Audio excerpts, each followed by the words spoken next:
Are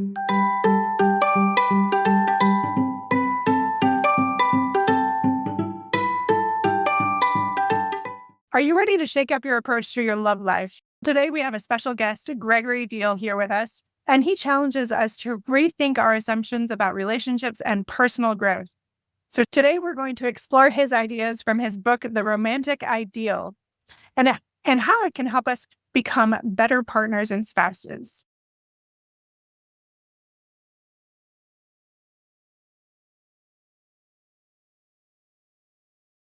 Welcome back to Fulfillment Therapy. Today, we have a special guest, Gregory Diehl, with us, and he is going to talk to us a little bit about relationships, and I'm excited to have him on the show today. He is an educator who inspires people to think differently about life's important questions and encourages self-awareness and confident self-expression. He actually lives in Armenia right now and runs a nonprofit retreat center that promotes unconventional learning and personal growth. So his work helps people break free from societal norms and explore new ways of thinking. So thanks for coming on the show, Gregory. We're happy to have you. Yeah, and that's really what my book is about too. Unconventional ways of thinking about important issues, as are all the books here, right? I was actually curious about that. So is this your first book that you've written, The Romantic Ideal? It's my first book about romance and relationships, but it's actually my seventh book overall. All of them are nonfiction, and they're all addressing various aspects of self-actualization and expression. That's amazing. So you said it's your seventh book. Seventh, Seventh yeah. book. It's very impressive. Thank you. Yeah, I cannot wait to get to that stage where I get to write more. I just haven't quite gotten there yet, and I love picking people's brains that have been on that journey themselves. When did you always know you wanted to write books? No, I didn't even realize it would be feasible until I stumbled into self-publishing, and I realized that you didn't have to go through the very, very arduous task of finding a traditional publisher. Once then, I realized that I could put anything out there that I wrote. I just became about understanding the standards that are expected from a professionally published and edited and produced book. And so I had to figure out how to meet all those standards. And do you have a favorite book that you've written? Favorite, I suppose that you could rank them in terms of importance. The fifth book I wrote was called Everyone is an Entrepreneur, which was actually about Armenia and my experiences here and why people in a post-Soviet culture often fail to understand the basics of economics and entrepreneurship. It's a whole paradigm shift here, which you see a lot if you go to many different parts of the world. But the whole book is about what can we do to help these people understand really basic concepts that would significantly improve their quality of life. Things that seem obvious to us in the West that you just know by default growing up in America, and you take them for granted because it's like you've gone back in time to a society that never invented the wheel or something, and you're trying to explain to them there's a much better way to think about these things and do these things, and it's just not part of their cultural DNA. It's been squashed out of them or something, and you're trying to slowly plant those seeds. So that's what that book is about. I would say, I don't know if it's my favorite, but I would say on a global perspective, that's probably the most important subject written about. That's amazing. And then this latest one is about the romantic ideal. And I want to pick your brain about that in just a minute. But before we jump into that, can you tell me a little bit about what you're doing now? Like I mentioned in your intro biography, just about this retreat center. It's a retreat center. Is that what it is? Yes, that's what we're calling it. It's a work in progress. We've been taking international volunteers, of which we probably had about 100 so far, that have been helping develop the place physically, educationally, artistically. Basically, 5 years ago, I retired from traveling around the world to a village in Armenia that invited me to come live here because they claimed they were interested in developing the village economically, culturally, all these things that I talk about, write books about. And most of that turned out not to be true. But once I already had the house and was ingrained here, I thought the best thing I could do would be to turn it into a place where people had the opportunity to learn things and develop in ways as people that they don't really get to do in this society for various culture-related reasons. And that's had a pretty positive reception from a lot of people here and a very negative one. Some people have sent us death threats and think we're foreign invaders trying to threaten them in some way. But we've been interviewed many times on local news, and it's an interesting initiative. It's not at all what I planned when I first came here, but it's one application of my values, and it's going to give me plenty of things to write about probably the rest of my life. I can imagine you are going to have a lot of major takeaways from that. I don't know that I've had anyone else share a story quite like that in their past and what they're doing, or ending up obviously in a tiny village in Armenia. If you're okay with it, why don't we talk about your book for a little bit, because that's the Sure. latest thing you've been working on. So, what inspired you to write The Romantic Ideal, and what do you want readers to take away from that? Okay, so to answer that question, you have to understand what I mean by that. I use the term romantic idealism, romantic idealists. The romantic ideal is the title of the book, which basically means this guy who's dedicated to fulfilling his ideal version. A romantic relationship, no matter how many times he gets his heart broken, which can either be seen as a very positive or a very negative thing, depending on the framing, like that this poor fool's never going to learn, or wow, that's so inspiring that he's so dedicated, no matter what hardships he faces, that he's just going to keep doing what he knows is right. And the book is partially meant to give people who are inclined and oriented this way permission to be this way, because many of them learn to think that there's something wrong with them for having these kinds of ideals, because most of the world isn't like this. And most of our culture and our stories don't really encourage this way of thinking. And as I've learned in many cultures around the world, it's even violently opposed in many ways. I even include story of a woman I tried to marry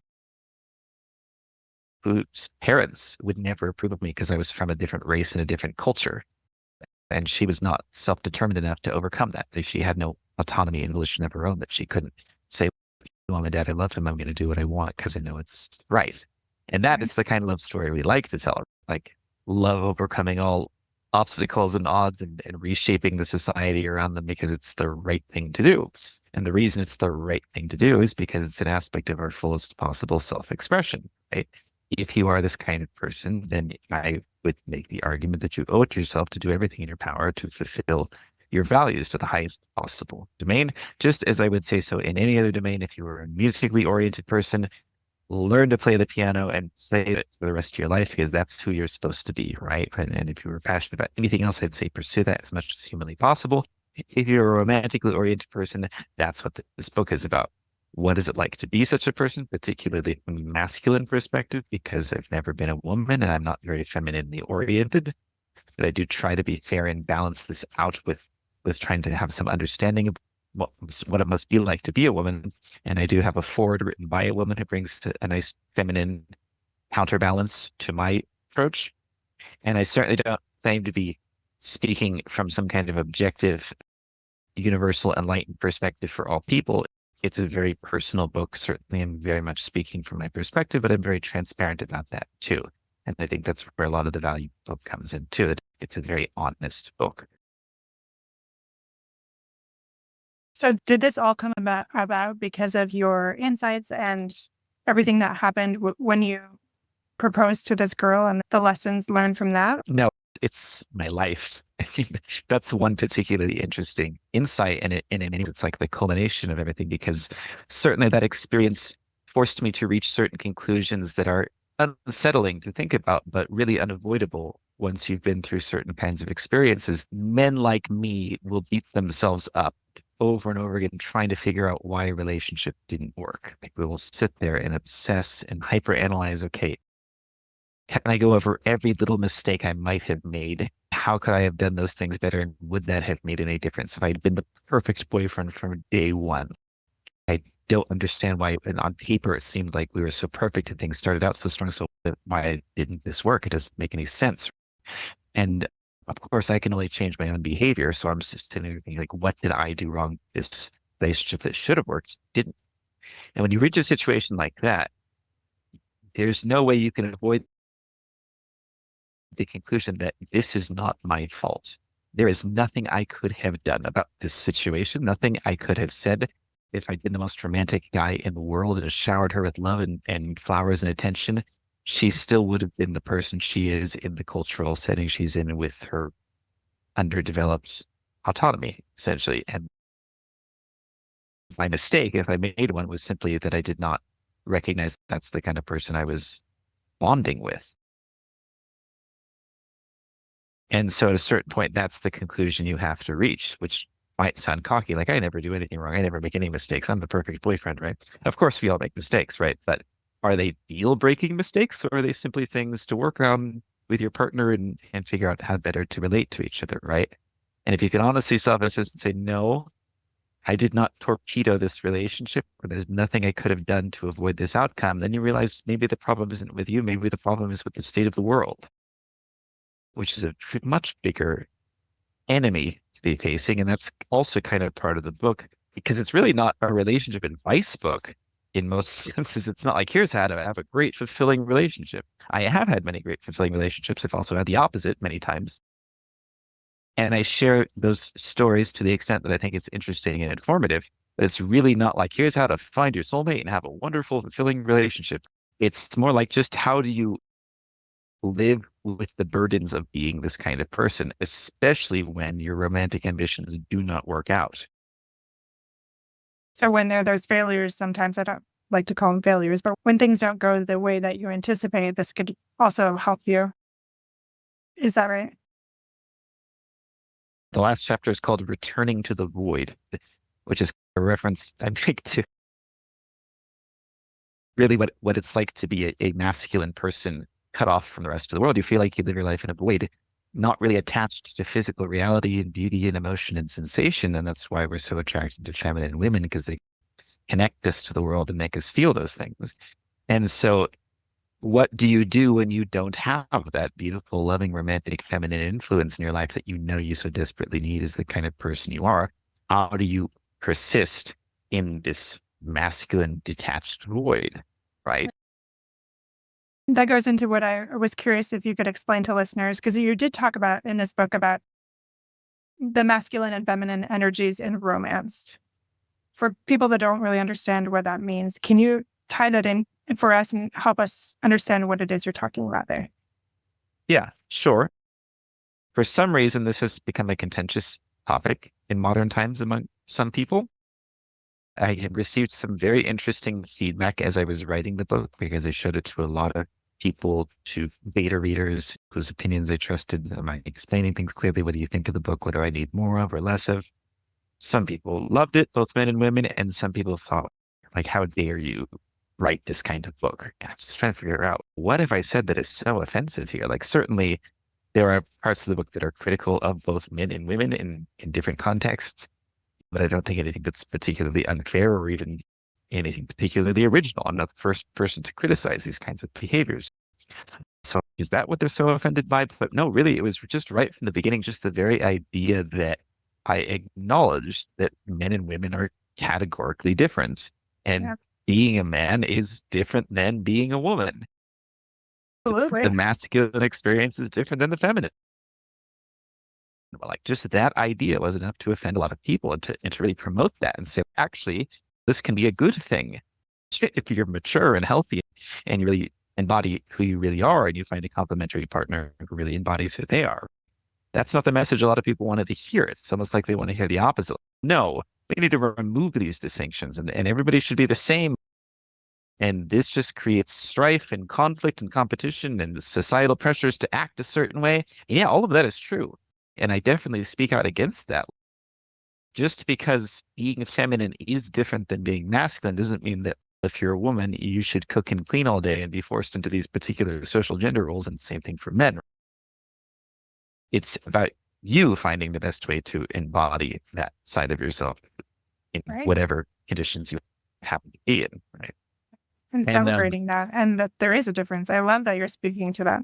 Good. and of course, romantically speaking, we tend to be attracted to the person who is the complementary opposite of us. That if you're 90% masculine and 10% feminine, you'll probably be attracted to someone who's 90% feminine and 10% masculine. And these things are not sharply divided, because there are many domains of life where you can feel more feminine or more masculine. I often use the example that, like with children, I can have a very nurturing, soft, gentle, what we would think of it as a mothering kind of side. Yet in most other aspects of my life, I'm quite masculine and hard and detached and focused and analytical and all these other things that we would consider masculine. And that's not threatening to my masculinity at all. In fact, it's the opposite. It's like saying I'm so confident in my masculinity that I can be feminine when it's appropriate to be and still 100% feel like a manly man, right? Yeah, And absolutely. and the opposite with women, that if when it's appropriate, if you feel masculine in a particular way, you shouldn't have to be self-conscious about that as long as you're confident in your femininity and the rest of who you are. And that can also be really attractive because it shows you're versatile, you're flexible, you're adaptable, you're not just stuck in one narrow way of being. I love that you speak to that. And I know that a lot of people learn with stories, and you shared a little bit about that past relationship, but is there another personal story or experience that maybe shaped your views on romance or love or some of these points you're speaking to when it comes to your book? Sure. I give a lot of both positive and negative examples in the book because I'm trying to be honest and balanced. It's about idealism, of course, but it's also about confronting realism, the reality of the world we live in. And I talk about getting cheated on. That was one of the most traumatic, horrible, painful experiences of my life with a girl that I was in love with and dated for a couple of years. And a lot of those things, of course, didn't end up in beautiful, successful, romantically monogamous relationships because I'm still not married. But the lessons learned from that were the kind of thing that make it possible for me to be the kind of person who ultimately ends up with what I would call soulmate, like the one woman I would spend the rest of my life with, gladly, willingly choosing every single day. Could I have become that kind of person if I hadn't gone through all these exploratory experiences first? Probably not. Is that the same for everyone, or is that just the kind of person I am? I don't know. I'll leave that up to the reader, but Yeah. maybe they can still learn something from my experiences. Yeah.